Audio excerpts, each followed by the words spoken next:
Hello guys, welcome to my channel. This is T. Kirtana, Department of ECE from Shivankeshwara College of Engineering.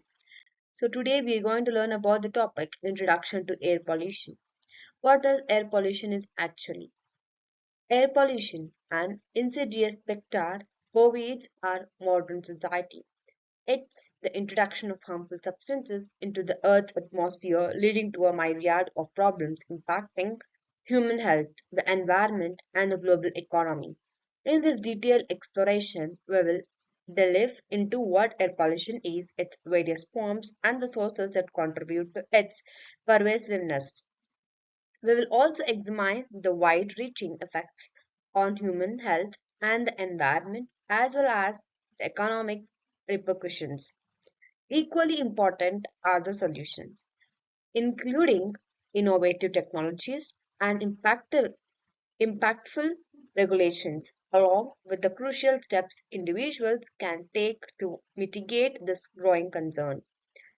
This journey will culminate in a surrounding call to action, a united front against the invisible foe that is air pollution. Definition and types of air pollution. So, how many types of air pollution is and what is the air pollution is mainly? Primary pollutants, secondary pollutants, and particulate matter is the types of air pollution. Primary pollutants, these are emitted directly from sources such as industrial facilities and vehicles. Ex- Examples include carbon monoxide, volatile organic compounds, and sulfur dioxide. Their immediate release into the atmosphere causes direct threat to air quality. Secondary pollutants, formed by the interactions of primary pollutants with other elements in the air, ground level ozone, and certain particulates are primary prime examples resulting from chemical reactions fueled by sunlight and atmospheric conditions. Then next we have particulate matter, a complex mixture of extremely small particles and liquid droplets. Particulate matter is classified by their aerodynamic properties, which determine their ability to penetrate deep into the lungs, posing serious health risks. Then we have sources of air pollution. Industry, transportation, and agriculture. Industry. The industry sector is a major source with factories and power plants emitting a large volume of pollutants. This includes chemicals, heavy metals, and greenhouse gases. Then we have transportation.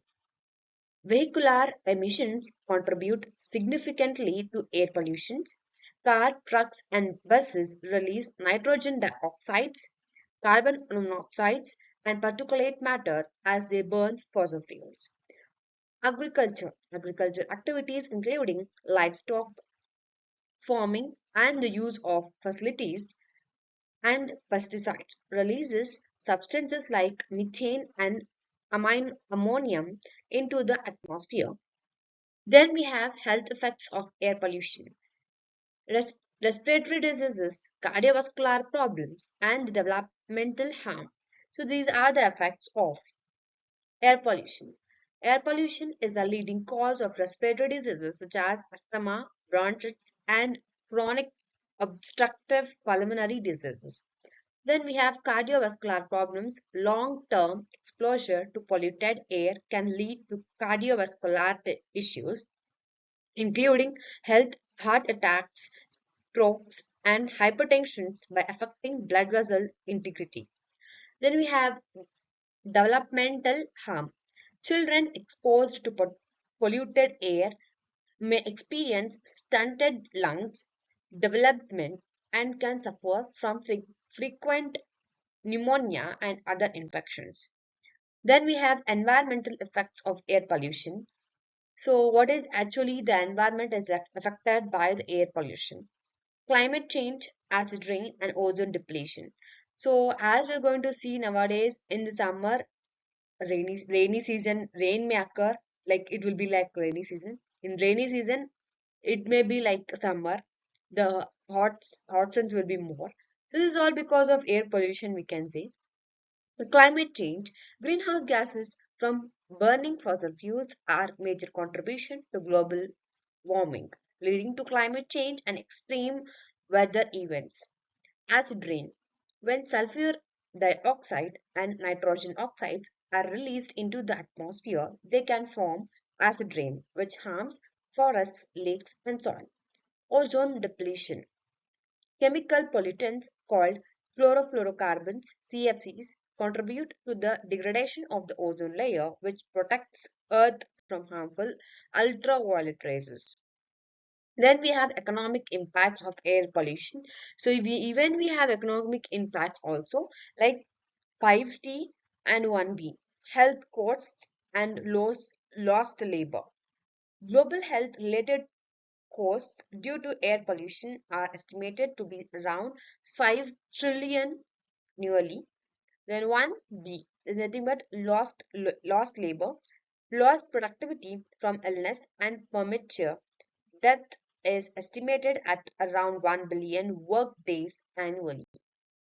Then we have air pollution control technologies. How we can control air pollution actually, because it is very harmful for entire human being, climate and the environment. So how we can control this?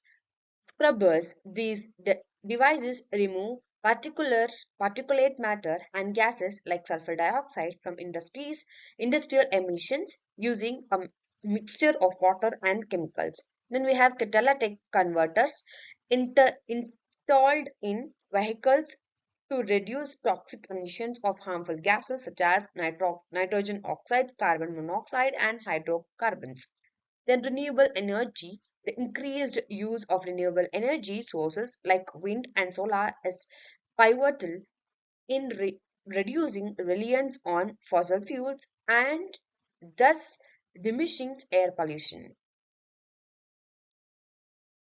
Regulation and policies to control air pollution. Clear air acts, international agreements and emission trading. Clear Air Act's law designed to regulate emissions of hazardous pollutants at the national level. These laws enforce limits on pollutants and mandate technology standards. International agreements. Global treaties such as Paris Agreement seek a reduced carbon emission and tackle climate change by setting emission reduction targets for countries.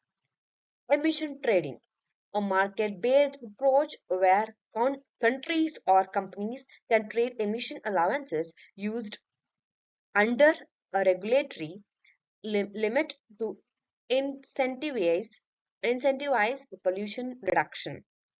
Then we have individual actions to reduce air pollution, reuse and recycle, carpooling, energy efficiency. Reuse and recycle. Minimize waste by reusing and recycling products to cut down on the burning of waste and associated emissions.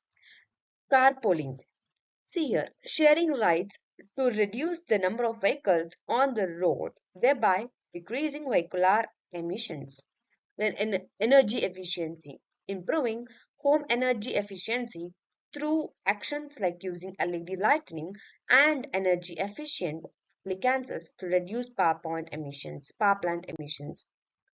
Then here we are came to end of air pollution, conclusion and call to action. As we have explored the manifested dimensions of air pollution, it's evident that the actions we take today will share the air of tomorrow. The challenges are daunting but they are not insurmountable. Technologies, innovations, robust regulations, and individual endeavors all feed into the collective goal for clean air. It is shared responsibility from the global down to individual level, call for action that beckons every inhabitant on this planet. Let's turn awareness into action, choose sustainability over convenience, and pledge for a future where the skies are no longer valid by the hazardous climate changes. Thank you.